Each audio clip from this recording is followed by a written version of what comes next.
quem não me conhece, o meu nome é Paulo Pazinho, sou metroviário aqui de São Paulo. Eu acho que Plininho e a Virgínia dispensa a apresentação, todo mundo aqui conhece. O pessoal, a gente tem um grupo que ajudou a convocar essa atividade e me deu a tarefa de recebê-lo a todos. Primeiro eu queria agradecer a todo mundo que veio aqui num dia frio desse de São Paulo para a gente fazer esse debate. Agradecer Virgínia e Plininho que vieram de outras cidades para contribuir com essa discussão. O objetivo nosso, e quando a gente pensou fazer esse debate aqui, nós partimos de um pressuposto político. Basicamente, nas conversas, das correntes e opiniões que estão aqui presentes, de ativistas, a gente tem duas posições que são opiniões que são muito claras. Primeiro, nós somos companheiros que sabem que tudo o que está acontecendo hoje tem muito a ver com a política, tem tudo a ver com a política de conciliação de classes do petismo, do lulismo, que levou a essa situação que nós estamos vivenciando hoje. Mas também tem uma posição muito clara e categórica por parte dos companheiros que a gente começou a discutir essa ideia, uma posição categórica contra o impeachment, identificando os setores golpistas e de direita que estão por trás desse quadro político que levou ao que nós estamos vivendo. Nós nos encontramos em várias passeatas, em várias manifestações, e a partir de uma atividade que teve no Rio, que inclusive a companheira Virgínia esteve, promovida pela UERJ, mas por várias correntes.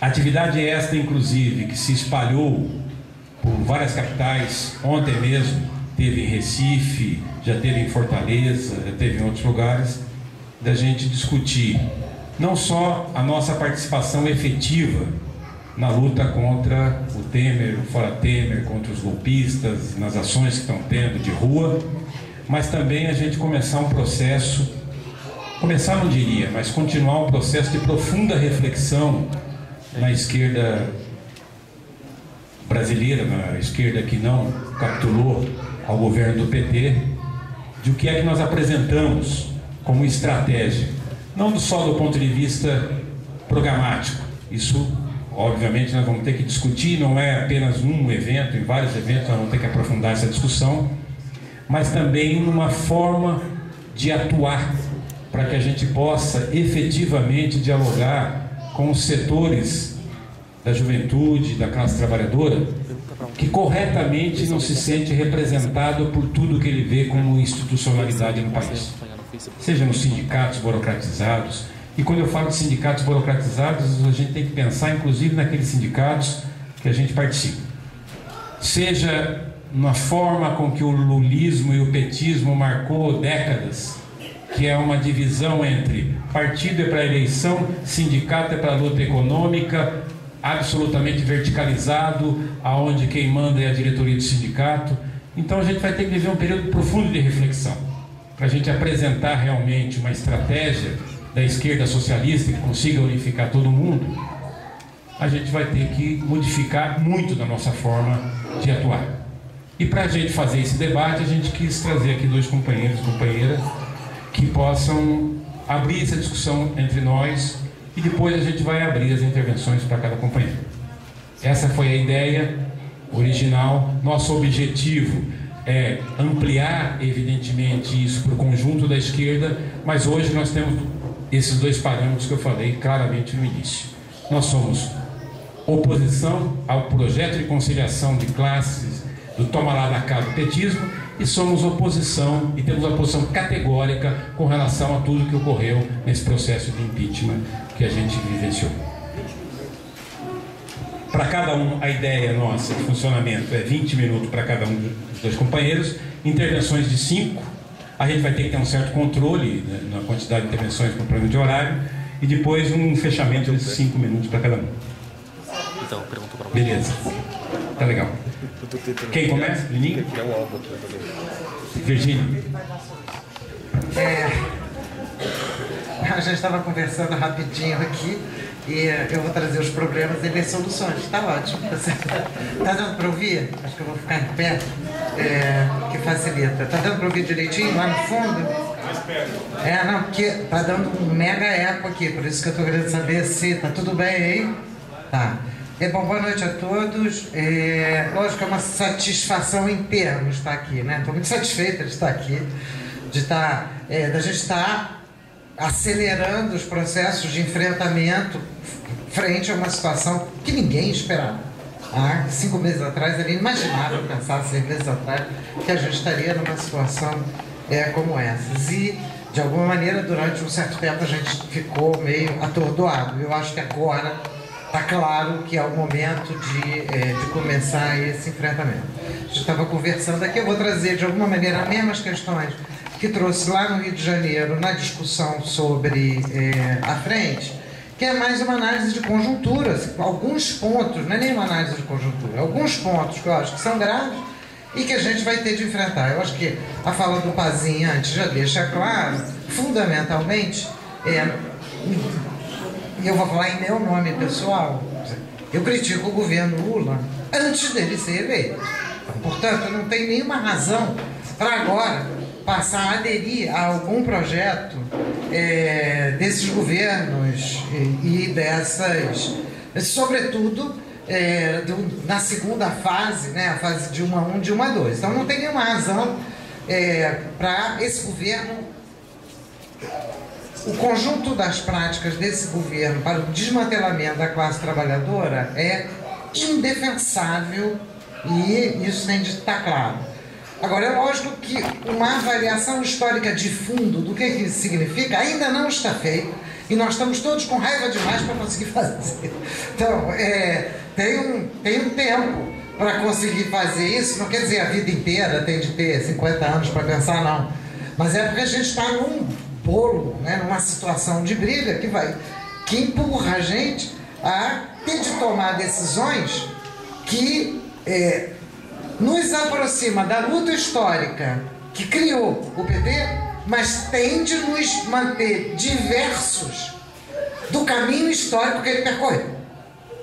Então, esse é um desafio que é um desafio enorme, é um desafio realmente de integrar o que houve como transformação da classe trabalhadora, voltar até a nossa história, a história da classe trabalhadora, que não é do PT.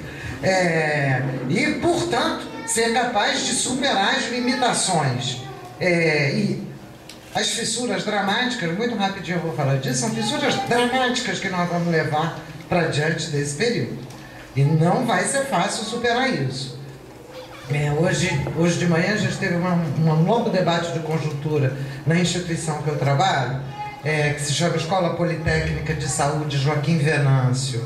E eu trouxe essa revista, eu não trouxe muitos exemplares porque eu vim sem mala, mas temos 10 exemplares aqui, que ela está disponível na internet. Procurem assim, Joaquim Venâncio ou Politécnica Fiocruz e leiam essa revista. É a melhor revista que a gente tem hoje, revista no país. Totalmente disponível na internet. Depois peguem, é muito voltada para a área pública, saúde e educação. É uma revista de uma instituição pública, mas aguerrida, crítica e séria. Então, acho que vale conhecer, porque esse é um dos pontos que a gente vai ter de enfrentar, que é o problema da comunicação. A gente passou 20 anos reclamando legitimamente com o PT de que não fez nada para enfrentar a questão da comunicação, e nós temos de começar por esse ponto, que é absolutamente estratégico. Nós temos um montão de blog, de site de primeira linha, de excelente qualidade, mas nós vamos ter de decidir construir um que agregue e permita circular entre eles. Eu não sei como fazer, eu estou trazendo essa revista um pouco só para lembrar que é possível fazer. O Lídio conhece isso, vários outros conhecem isso, que estão coordenando blogs e sites, mas temos de enfrentar o problema da comunicação. Bom, o primeiro comentário de conjuntura do ponto de vista econômico, o que me parece que está acontecendo, a minha leitura é bem diferente da maioria. Pode ser que eu esteja errado, eu não estou numa disputa para saber quem está certo. Eu venho pesquisando uma coisa há bastante tempo, venho pesquisando classe dominante, a maneira como ela se organiza no Estado brasileiro. Então, portanto, tem uma pergunta que não é que não pode ser deixada de lado, é porque a classe dominante, que foi tão bem tratada nos últimos 15 anos, teve de fazer isso. Essa questão ainda não está completamente respondida. Ela precisará ser respondida de maneira bastante aprofundada, mas eu vou colocar aqui a minha leitura. Ela não é uma leitura vaga, não é uma impressão, mas certamente não é não há consenso sobre ela, apesar de eu continuar defendendo.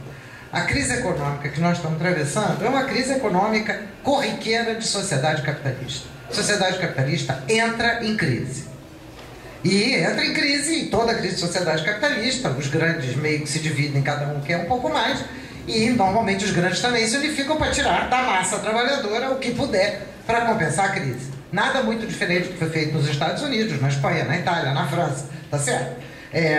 As crises econômicas, mesmo as clássicas, e em especial as mais recentes, têm exatamente esse desenho. O que diferencia essa crise econômica de outras, e o período do Fernando Henrique Cardoso, o último governo do Fernando Henrique Cardoso, terminou em condições de crise piores do que está agora, inclusive, o que diferencia uma da outra, a meu juízo, é que agora ela envolve uma briga de cachorro grande, briga de cachorro grande que está dentro da burguesia e que não passa, não filtra, não sai para fora do circuito sequer da imprensa, valor econômico, etc. Essa está completamente silenciada. Que eu venho chamando da briga do milhão contra o bilhão. Isso entre tudo é grande burguesia, nenhuma delas é pequena. E nós não sabemos onde essas campeãs nacionais, que não são filhas do PT, atenção, as empresas que hoje são, que as chamadas campeãs nacionais nasceram elas nascem da acumulação capitalista, mas elas vão ter um grande impulso do governo Fernando Henrique Cardoso com as privatizações, que foi uma doação de capital para alguns setores da grande burguesia brasileira e estrangeira. Segue no governo Lula da Silva com a coparticipação do BNDES, um BNDES par, na propriedade dessas empresas, no financiamento dessas empresas. E se agiganta com o ingresso dos fundos de pensão, no caso brasileiro, também na coparticipação da propriedade dessas grandes empresas. Esse tipo de situação não é uma situação exclusiva brasileira. Esse tipo de situação de crescimento de escala capitalista é um fenômeno que aconteceu em diversos outros lugares do mundo. Mas isso gera uma burguesia numa escala que precisa de Estado e governo afinados. Essa burguesia de grande escala, que é um punhadinho de 30 mega conglomerados, esses precisam de Estado e governo. Portanto, a eles não interessa a nenhuma burguesia interessa a confusão, mas na hora da crise eles vão estar resolvendo de qualquer maneira. Não está claro quem está conduzindo isso. E eu não tenho clareza de qual setor conduz. Eu tenho clareza que a Fiesp tentou convocar para si a expressão do milhão, da grande burguesia mais tradicional, mais ancorada, fundamentalmente com um relato. Eu vou falar uma coisa que vocês não vão gostar, mas eu acho que tem de falar. Fundamentalmente paulistocêntrica, no sentido da classe dominante paulista, que constrói um relato sobre o lugar de São Paulo e da burguesia paulista no país, que é muito especial, que tem várias implicações, inclusive culturais, etc., mas que é um relato próprio, que não é um relato da classe trabalhadora, porque a classe trabalhadora do estado de São Paulo é extremamente variada, é uma classe trabalhadora enorme, é uma das maiores em termos de escala. São Paulo foi completamente expropriado já, tem muito trabalho no campo, mas importa trabalhador. E esse relato mítico da Fiesp oculta, de alguma maneira, as tensões que estão colocadas lá dentro. É lógico que se Freud estivesse aí, ele diria que é o ato falho mais óbvio a campanha da Fiesp, nós não vamos pagar o pato. Não, ele diz não, pra gente, tá certo? A Fiesp diz para todo mundo, nós não vamos pagar o pato, vocês que vão, óbvio. É assim, freudiano, explícito, dito, claro, sem nenhuma sombra de dúvida. Então, há uma briga de cachorro grande. Essa briga de cachorro grande é tanto interna, quanto pelo desenho do governo, e menos, por enquanto, pelo menos, menos pelo desenho do Estado. Porque a burguesia está no Estado. Ela não está fora do Estado. Acaba escrevendo pra mim aqui esse post. Ela podia estar ocupando menos lugares no governo, mas os centros decisórios do Estado estavam ocupados por quem? Todas as instâncias decisórias do Estado tinham entidades burguesas do grande empresariado, médio empresariado, significativo empresariado ocupando postos estratégicos. Gerdau foi braço direito da Dilma durante 2 anos, ou 3, se eu não me engano. Agora está preso. Então, um ponto evidente, que é claríssimo, que é uma das razões do disparador, é que essa burguesia, pela primeira vez, teve medo de ir para a cadeia, porque o Odebrecht está lá na cadeia.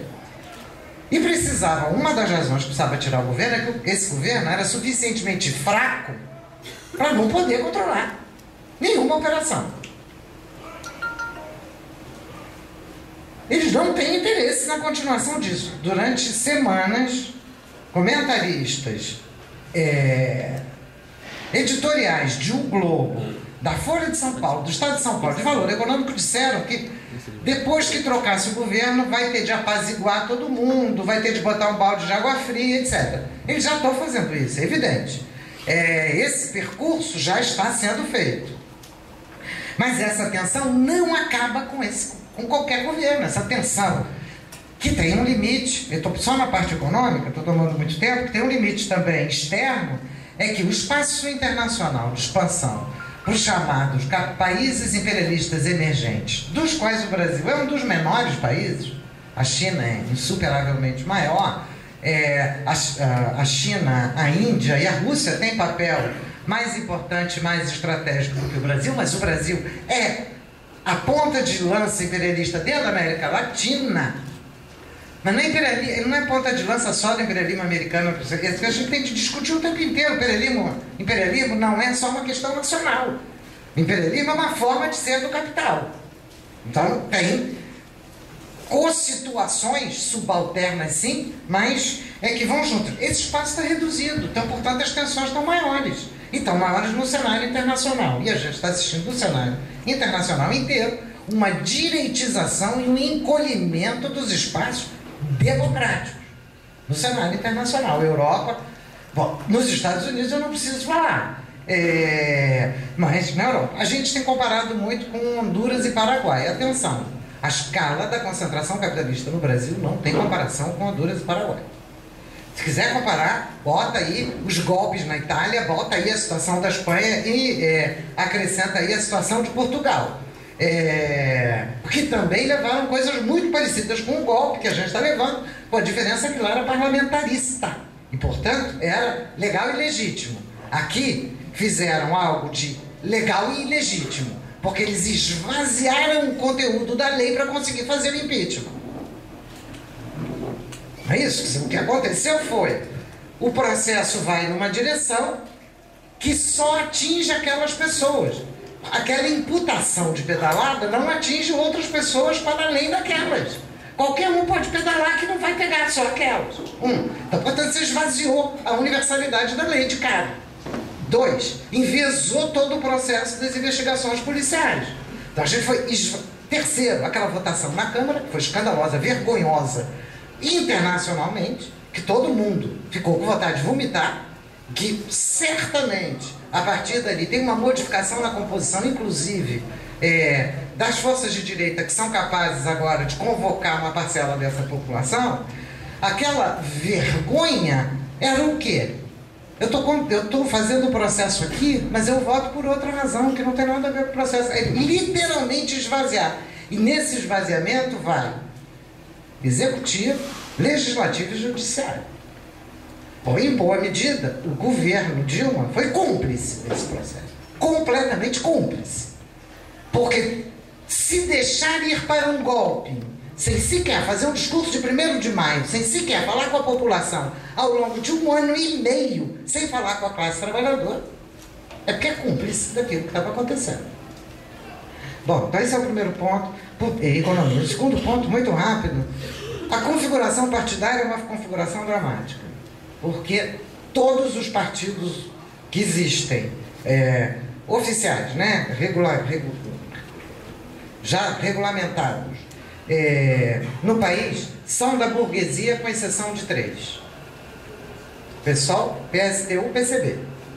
Tirando esses 3 partidos, todos os outros partidos hoje atuam para a burguesia. Uns mais à esquerda da burguesia, uns mais ao centro, uns mais à direita da burguesia. E a burguesia jogou com isso, o conjunto das burguesias brasileiras jogou com isso de maneira muito tranquila, achando que isso ia ser super tranquilo. Qual é o resultado hoje que a gente vai enxergando? Nenhum partido agora expressa um setor ou fração específica ou escala de concentração do capital. Somente havia daqueles 30 partidos que são da burguesia, 2 com implantação geográfica nacional, o PT e o PMDB. O PT era o alvo, tá certo? Mas o fato de ser o alvo não significa que ele tenha acabado a sua implantação geográfica em escala nacional. Mas quem sobrou foi o PMDB. Então, portanto, o PMDB, que confessou ser o partido da chantagem institucionalizada, organizada, se converteu no único partido que poderia organizar o conjunto dos outros partidos da burguesia. Mas não expressa nenhum setor, nenhum partido está expressando um setor direto.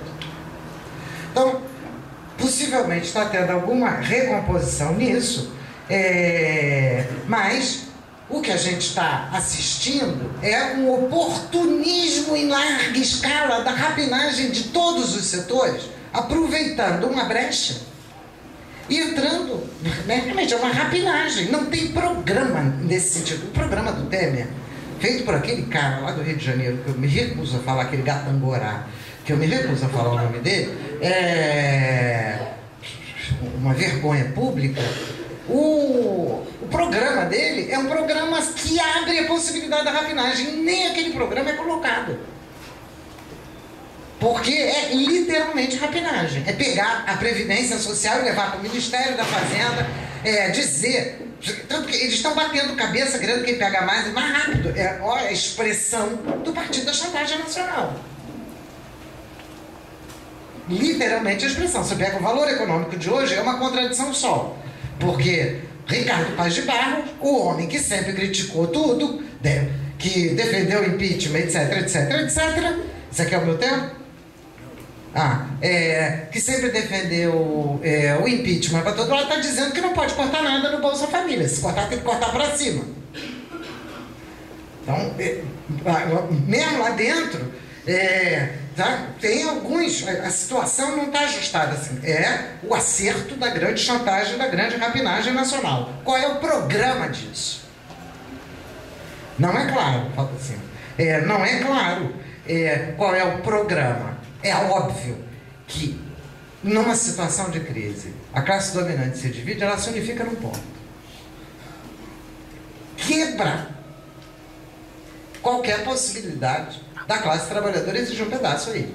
E, aliás, naquele vomitivo, desculpem a palavra, mas naquele vomitivo discurso do Michel, o homem a temer, né?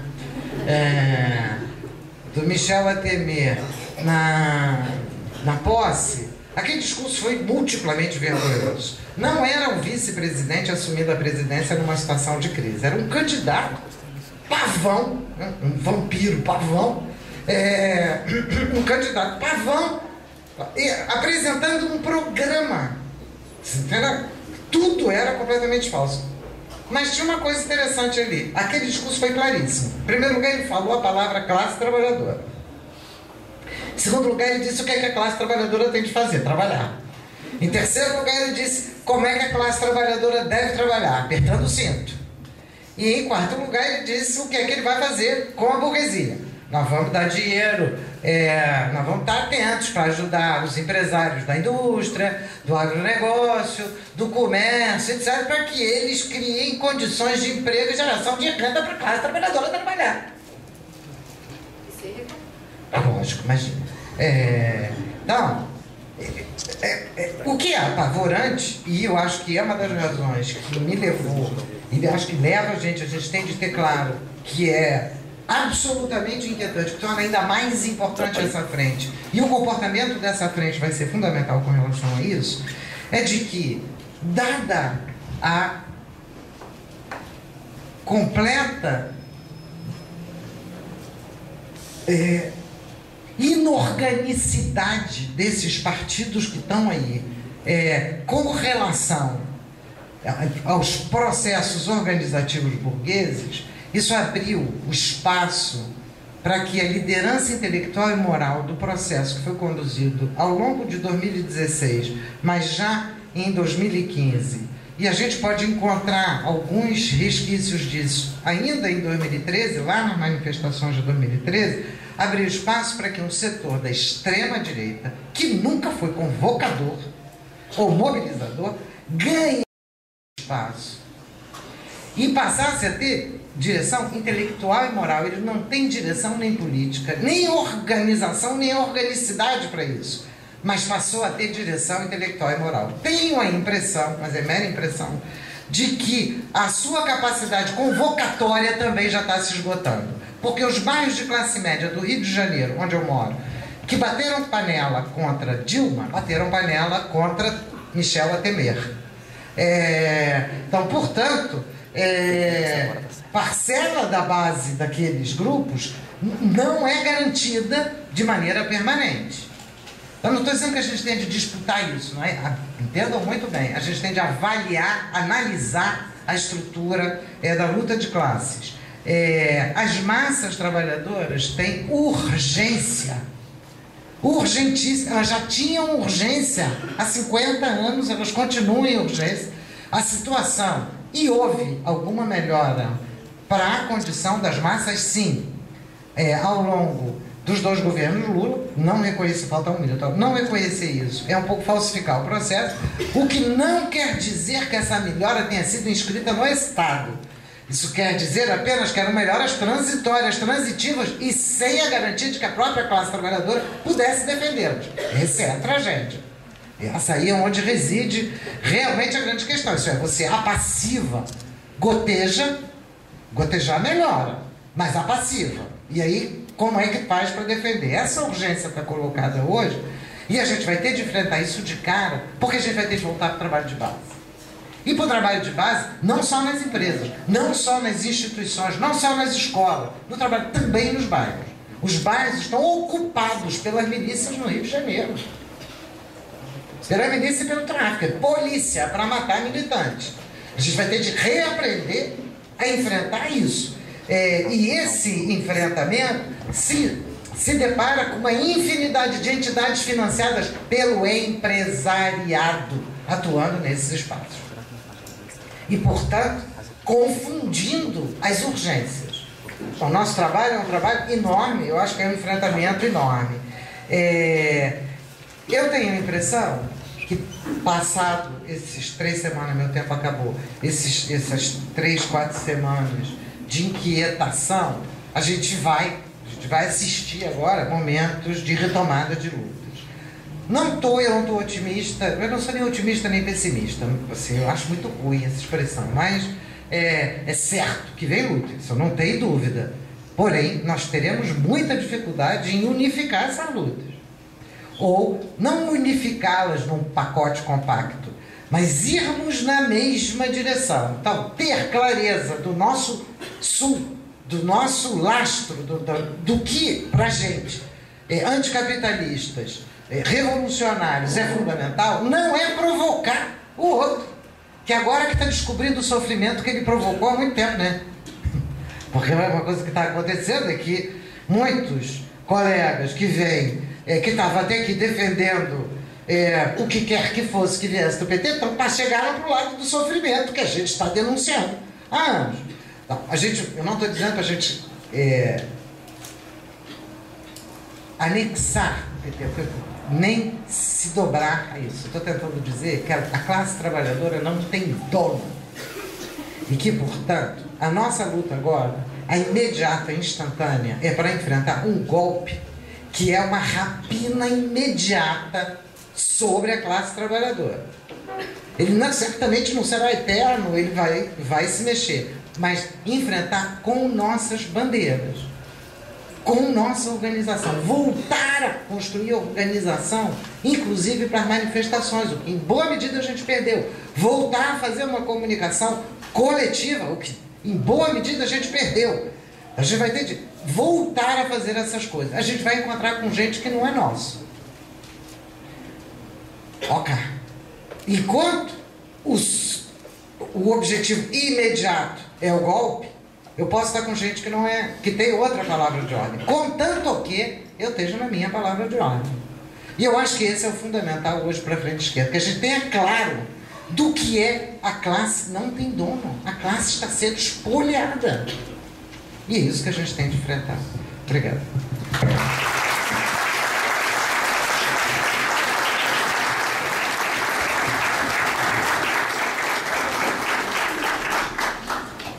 Então, boa noite. Eu queria começar elogiando muito a iniciativa. Eu acho que esse é um primeiro passo para a gente enfrentar a conjuntura. Nós temos um déficit de debate. E nós precisamos fazer muito debate para a gente afinar a viola e estar à altura da conjuntura, que, na minha opinião, é uma conjuntura complexa. Então é um prazer estar aqui, um prazer especial rever minha querida amiga Virgínia e vários queridos amigos que eu tenho aqui no público. E como o tempo é curto, eu vou ser telegráfico, né? E eu vou expor o que eu penso e a minha divergência, inclusive, com a Virgínia, que eu acho que é saudável. Agora nós vamos ter que expor e conseguir discutir as nossas divergências. Então eu não espero que, digamos, unanimidade.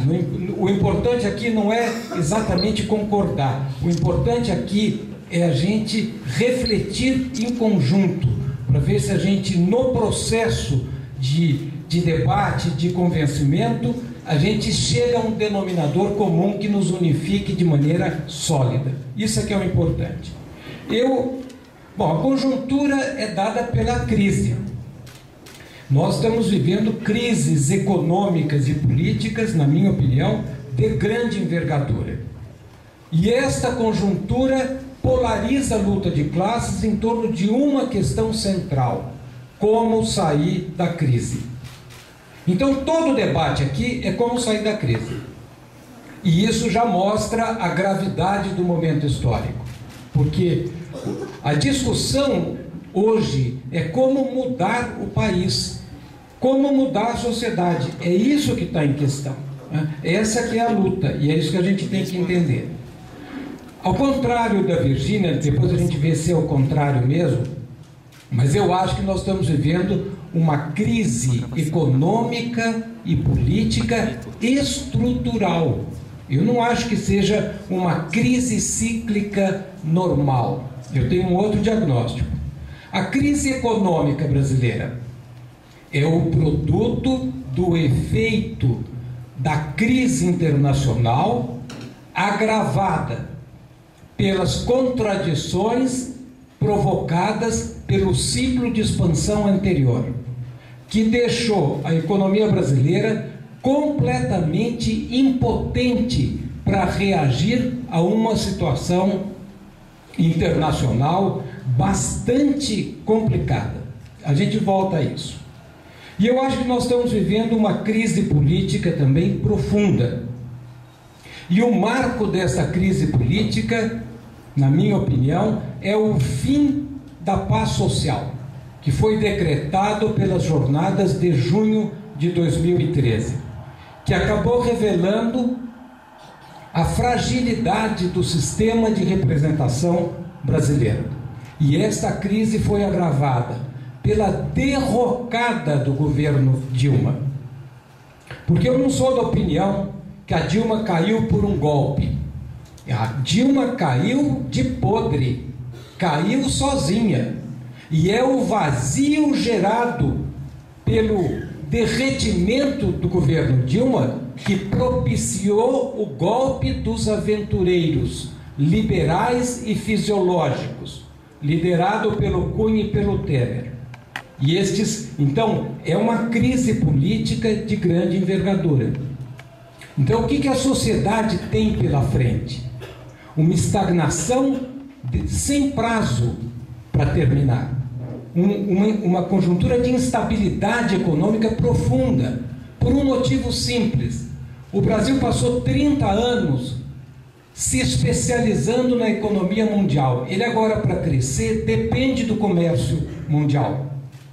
Só que a economia mundial está parada e o comércio mundial, que normalmente era o dobro da taxa de crescimento da economia mundial, agora é 1/3 do crescimento da economia mundial. E se o comércio internacional está parado, o Brasil está parado, porque ele não tem mecanismos endógenos para recuperar a economia. Então, nós temos um quadro político, econômico de estagnação e político também de grande turbulência. Então, esta é, digamos, a conjuntura. E ela coloca na ordem do dia duas vontades políticas antagônicas. A vontade política que foi às ruas em junho de 2013, para dizer o quê? Queremos direitos, né? Da maneira gozadora dos brasileiros. Queremos políticas sociais padrão FIFA. Ou seja, para valer, queremos capricho, queremos prioridade. Bom, só que este projeto, esta vontade que surgiu concretamente das ruas, né, ela se choca com a vontade do capital para resolver a sua crise. Porque qual é a palavra de ordem do capital? Retirar direitos. Então, esta é a conjuntura, esta é a briga concreta que está latente, e às vezes nem tão latente, explícita na sociedade brasileira. O povo brasileiro quer direitos e o capital agora decretou: não, agora nós vamos tirar direitos. Bom, qual é a solução do capital? Como é que o capital está encaminhando a solução da crise? É o que eu chamo de solução liberal. A crise do neoliberalismo ao cubo. É a solução americana. Para isso eles vão ter que reciclar o modelo econômico, reciclar o modelo político. E essa reciclagem significa o que na prática? Uma ofensiva brutal sobre o trabalho. É isso que está acontecendo. Então, qual é o ajuste econômico? No curto prazo. Então, o capital tem bandeira. Como é que nós vamos fazer isso? Ajuste. Na economia, o que é o ajuste? Curto prazo. Recompor a rentabilidade do capital. Arroxo salarial. Arroxo nas políticas públicas para recompor o rentismo. E privatização e liberalização para criar negócios numa conjuntura de incerteza. Você cria negócios onde os negócios são já dados, por exemplo, a Previdência. O que isto coloca em perspectiva? Qual é o efeito de... Bom, primeiro, no curto prazo é isso. E no longo prazo? O que é esse ajuste no longo prazo? Tem 3 elementos básicos. Primeiro, rebaixar o nível tradicional de vida dos trabalhadores. Segundo, atacar a soberania dos Estados nacionais. E terceiro, especializar a economia brasileira na nova divisão internacional do trabalho, onde cabe ao Brasil um papel ainda mais subalterno. Nós seremos agora rebaixados para a 3ª divisão do sistema capitalista mundial. E entre o curto e o longo prazo, o Brasil ficará no limbo, porque a temporalidade agora é controlada pelo capital, é a temporalidade do capital. E de gestão de crises de capitalismo monopolista são complicadas, porque os grandes blocos de capital, eles têm poder econômico e tecnológico e poder político para resistir à destruição do capital velho. E não é por outro motivo que o mundo está no 8º ano de crise, sem ter encaminhado a solução para nenhum dos aspectos da crise. Todos os problemas estão de pé e vários problemas adicionais foram criados. Dívida pública, risco de dívida externa, enfim, crise migratória, né? Problemas para todos os lados. Então, este é o cenário. O que isto coloca em perspectiva para o Brasil? Você dizia o Brasil nisso? O Brasil nisso fica submetido a um processo violentíssimo de reversão neocolonial. Que quer dizer o quê? Para além das controvérsias. Quer dizer que o Estado brasileiro fica cada vez mais incapaz de fazer políticas públicas, de responder os problemas estratégicos do povo brasileiro. Então, este é o ajuste que está sendo proposto na economia. E a este ajuste na economia tem que corresponder uma reciclagem do modelo político. Porque o que o capitalismo está apresentando, oferecendo ao povo brasileiro? Barbárie. Você diz, mas o que é a barbárie? Desmontamos a nossa economia. Crise de doenças típicas de economias coloniais. Desmontamos o sistema educacional e os nossos meninos precisam ocupar a escola para dizer, epa, segura a minha escola. Acabamos com a 5ª bacia hidrográfica do Brasil no desastre ecológico de Mariana. Isso é barbárie. Então, o que o capitalismo oferece? Oferece barbárie. E tem que ter um padrão de dominação para administrar essa nova situação. E isso coloca a necessidade, de um lado, de adaptar o padrão de dominação às novas exigências do capital internacional. E o que o capital internacional quer? Mais liberalização, faltam 5? Meu Deus. Bom, mais liberalização, mais desnacionalização. E já mandou um recado para o Temer. Esse anacronismo aqui não foi aprovado. O que é um dado importante da conjuntura. Eles não estão com apoio internacional, mesmo fazendo aventuras liberais. E por outro lado, é preciso segurar o povão. É preciso segurar a gente. E segurar a gente como? Criminalizando a luta política e a luta social. Então é isto. Dentro da agenda do capital, você pode discutir o ritmo e a intensidade do ajuste. E é isso que polariza os partidos da ordem, o moderado e o truculento. O primeiro round desta briga foi ganho pelo partido moderado, como um golpe, o golpe do estelionato eleitoral. E o segundo round foi o golpe dentro do golpe. E foi feito por uma farsa institucional. Mas quem é o golpeado aqui? Vamos ser bem claros. O golpeado aqui é a classe trabalhadora. Somos nós os golpeados. Né? Isso a gente não pode ter ilusão e ficar com o coração mole com quem se vitimiza na crise. Até porque, vamos lembrar, Temer é golpista em Brasília. Quando ele pega o avião e chega aqui no município de São Paulo, ele é companheiro Temer, porque a mulher dele é secretária do Haddad, pelo PMDB.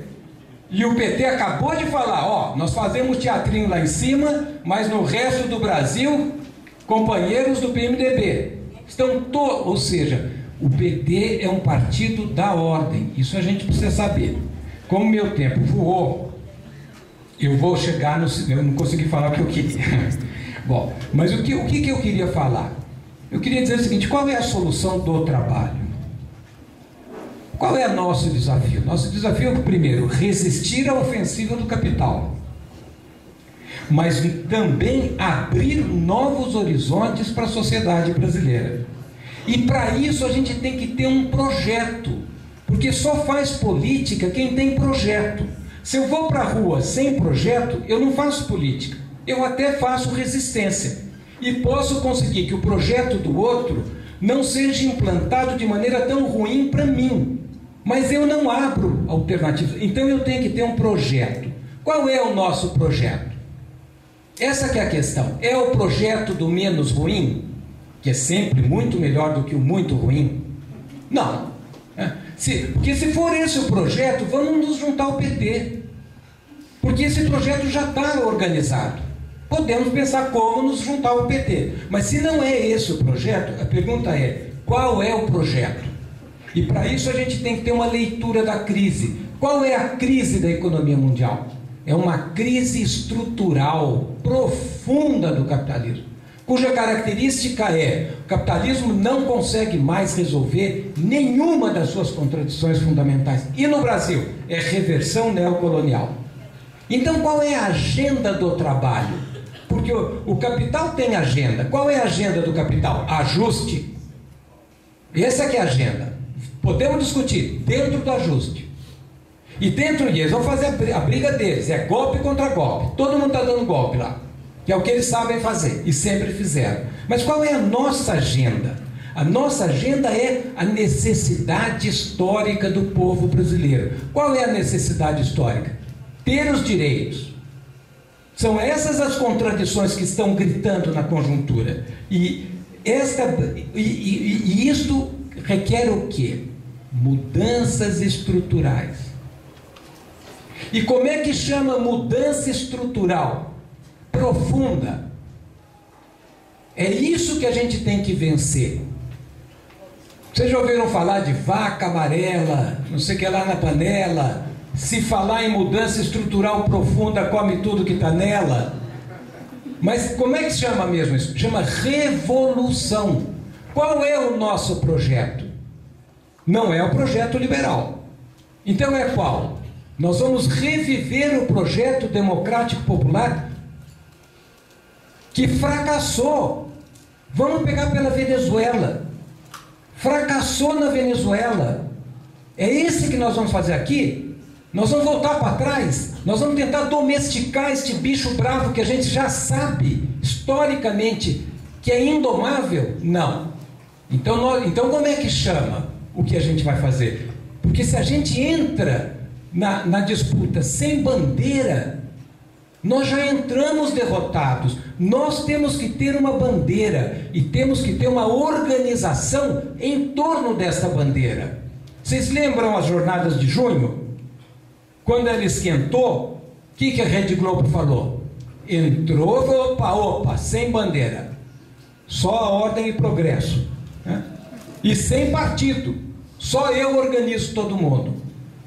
Política sem bandeira e sem organização é uma política de mão quebrada. Né? Nós já entramos perdedores. Então, como o meu tempo se esgotou, eu queria dizer o seguinte: qual é o desafio da esquerda? O desafio da esquerda é unificar a classe trabalhadora em torno de uma bandeira. E a bandeira que está posta historicamente, o que o Brasil precisa é hastear a bandeira da Revolução Brasileira, que é muito prática. Você vai dizer, mas o que é a Revolução Brasileira? Os meninos, quando ocupam a escola, estão fazendo Revolução Brasileira. Quando nós vamos à rua falar, não aceitamos o Temer, nem que a vaca tussa, estamos fazendo Revolução Brasileira. Quando a gente denuncia o PT por ser irmão siamês do PMDB e de todos eles, nós estamos fazendo a Revolução Brasileira, porque agora nós vamos ter que ir além do PT, nós vamos ter que nos diferenciar do PT. O risco agora é o abraço de afogado no PT. E o desafio é a diferenciação, porque o novo nasce do velho, mas nasce superando o velho. E o que é esta superação? Nós temos que construir força política para transformar o Brasil. Essa força política não será construída se todas as nossas energias forem canalizadas para o institucional. O institucional é um meio ótimo, mas o fundamental é construir força política. Como o meu tempo acabou e isso aqui não vai ser resolvido se eu apressar, não importa. O que importa é lançar minhoca na cabeça nossa, para a gente ver o seguinte: gente, será que não está na hora da gente criar um movimento pela Revolução Brasileira e falar coisas diferentes, para ver se essa juventude rebelde olha e fala: epa, aqui sim tem uma coisa diferente. Talvez para isso sim vale a pena a gente dedicar a vida, né? Para a gente poder abrir novos horizontes para a sociedade brasileira. Então vamos para o debate, que é muita provocação para pouco tempo.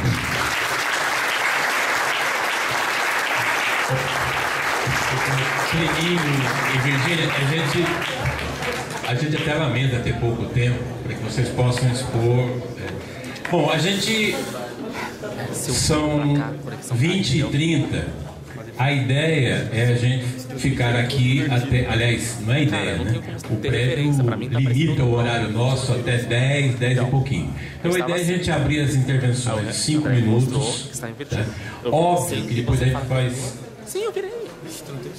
Oi? Cara, vamos ver. Só que é o seguinte, se eu viro para mostrar a plateia, a conexão cai. Então a gente abre para 5 minutos. Se houver aqui um problema de tempo, como o próprio Pleninho falou, a Virgínia falou, esse é um primeiro debate, digamos, usando a palavra, uma provocação. A gente vai ter outras oportunidades para os companheiros. Vamos começar as intervenções? Vamos ganhando tempo aí, quem se inscreve?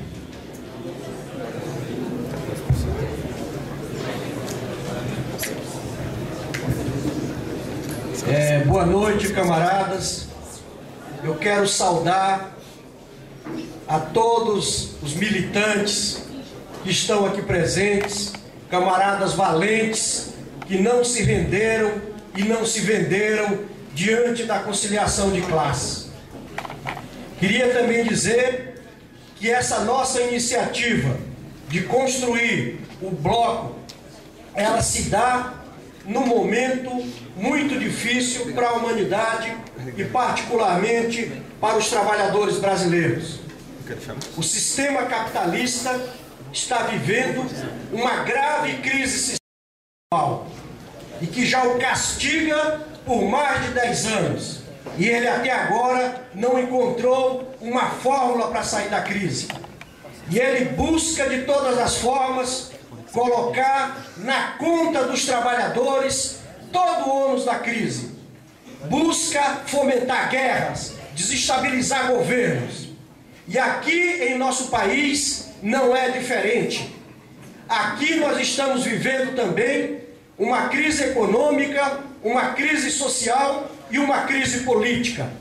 A crise econômica se dá particularmente numa expressão sintética que os economistas gostam de falar, que é no menor nível de crescimento da nossa história nos últimos 50 anos. A crise social se expressa em mais de 11 milhões de trabalhadores desempregados.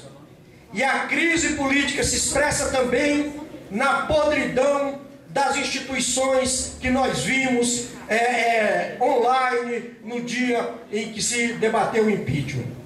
No entanto, a crise política ela tem 3 elementos pedagógicos.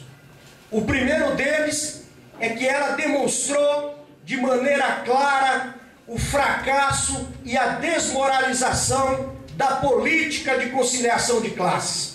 Por mais que o PT tivesse adulado a burguesia, na hora que ela não precisou mais dos seus serviços, ela o jogou na lata do lixo como um bagaço de laranja. A crise também demonstrou uma outra coisa muito importante. Para a burguesia, a democracia burguesa só interessa quando satisfaz os seus interesses. Quando não satisfaz, ela usa todo tipo de manobra. Ela manipula, ela manobra a Constituição, ela comete todo tipo de tramóia para que seus interesses voltem a perdurar no processo da conjuntura. E a crise mostrou pedagogicamente um terceiro elemento. Nós temos um parlamento bizarro e boçal, mas perigoso, porque é o parlamento que representa o que há de mais reacionário na sociedade brasileira. No entanto, este parlamento não é a cara do povo brasileiro. Esse parlamento, ele é a cara da burguesia, porque foi ela que o financiou. Camaradas, nós estamos diante de um governo ilegítimo e usurpador, que vem, apesar das trapalhadas, buscando de todas as formas fazer o mais brutal ataque com os trabalhadores. E a esse governo nós não vamos dar um minuto de trégua. Para você, um minuto de trégua. Nós vamos buscar derrotá-los nas ruas, nos locais de trabalho, nos locais de moradia e nos locais de estudo. E para isso é fundamental esta ferramenta que nós estamos construindo aqui. É uma ferramenta que vai buscar juntar todas aquelas forças anticapitalistas e antiimperialistas, todas aquelas forças que querem construir um novo rumo para o Brasil. E nós temos que ter clareza neste processo. Nós não podemos cair na armadilha do lulismo, que tem muito mais interesse em desviar a atenção da população para as eleições de 2018 do que fazer a luta efetiva na rua. Portanto, neste momento, e para encerrar, eu acho que a nossa tarefa é a seguinte: é mobilizar os trabalhadores organizados, organizar os trabalhadores e a população desorganizada, incentivar a desobediência civil e as ocupações que estão ocorrendo em várias partes do Brasil, e também ir aos poucos construindo a greve geral, de forma que esse nosso apelo pela luta chegue aos trabalhadores, porque aí sim é que vai definir o destino desse processo de transformações do nosso país. Muito obrigado. Companheiro André.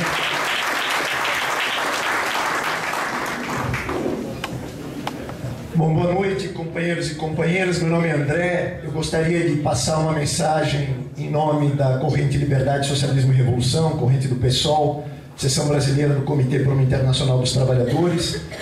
Primeiro dizer que essa atividade, na nossa avaliação, é uma atividade muito importante e joga um papel fundamental na conjuntura.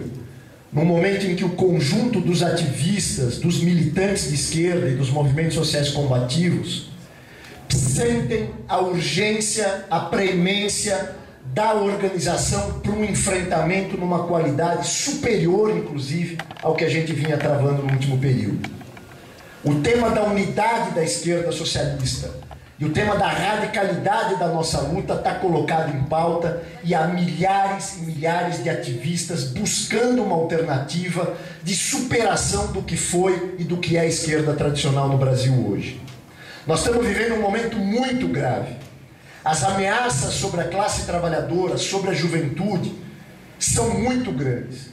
Os ataques que estão anunciados, e alguns deles já começam a ser implementados, como, por exemplo, os cortes nas conquistas de moradia do movimento dos trabalhadores sem teto e de outros movimentos, mas uma série de ataques profundos e estruturais, esses sim estruturais, esses sim implicam em retirada de direitos históricos da classe trabalhadora, de direitos trabalhistas, a contra-reforma da Previdência que está em curso, etc., representam uma ameaça direta e clara à grande maioria da classe trabalhadora hoje. Então o momento é grave, o momento é de luta, de resistência e de enfrentamento.